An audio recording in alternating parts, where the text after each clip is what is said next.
So what we find with teams is when you start thinking about building that plan, try to focus on building a learning plan that aligns to the not just what we would call departmental users. Think of it by ways of working groups. So I need to use my phone to use Teams to fill in a Power Apps form and also check up on this data that's in SharePoint and have a chat conversation. So it's all going through Teams, but it's leveraging these different tool sets. Okay, well, let's put that as a grouping of skills and list what those skills will be. And then let's decide what users need to support that and how we're going to deliver that, that skills and that long-term support for the users in it. One of the things you want to avoid here is when you're thinking about building that training alignment and that skills alignment, don't try to have too many.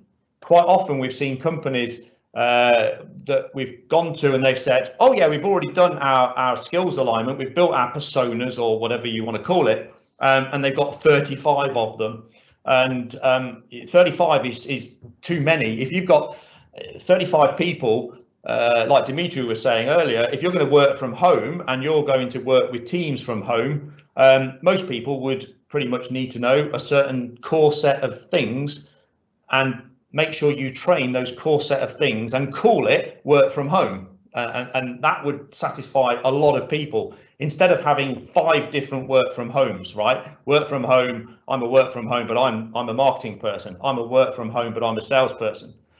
You don't necessarily have to split it to that degree, because otherwise you end up just creating too much bespoke content, and creating too much bespoke content could ultimately lead down that path of confusion. So you want to align ways of working with the devices we use and the way we use that device and from where. You narrow that down, and actually you can get those sort of working examples down. And the amount of time you need for each of those is based on obviously how much stuff people need to know when they're being migrated. And sometimes we find that, you know, not everybody is going to be brought onto this technology at the same time. So if I just quickly look at this example here, so if I go into this Teams here, we can see that within Teams we've obviously got lots of different teams and channels, etc. But not every user is going to see every team, and not every user is going to see every channel, because we're going to use the technology of Teams to limit based on what we want them to see, based on the way they want to work. And so if, for example, I'm saying, hey, look, we've got this team, and you've obviously got your collaboration stuff. Well, let's make sure you know how to collaborate. So there might be some sort of mini document management, sharing knowledge needed, syncing it to your OneDrive, to your file system, etc. So that could be solved with a very short training program. But suddenly we might turn around and say, because you're in this particular team, we also need you to have very specific instructions on how to fill in a form when you share this form with, say, an external partner, and you want to be able to work with them to get data input remotely. And so what you might want to do is inject into that team, into that channel, into that tab, support and training right there to help them at that point in time. So sometimes we find that customers, they tend to think about training as very much a person-to-person only thing, or they think about, oh, we just need to use YouTube videos or whatever. In fact, it's a mixture that works, and you have to get that mixture right. If you don't get it right, we found companies will basically deploy content solutions like videos, and they'll get 10% uptake of it, and that's usually because they've not focused on A, communicating what's available, and B, focusing on where the users access that content. And delivering it straight to the right place is very important. So when we talk about adoption, we're talking about people adopting the technology, not what we would call skills measurement. Skills measurement is very different. If I want to measure skills, i.e. I want to give somebody a Teams training course, for example, So I've got some bite-sized training, and this is, you know, training based on you. So I want to be able to give a user a set of training content, which might be a mixture of videos or labs or step guides or whatever.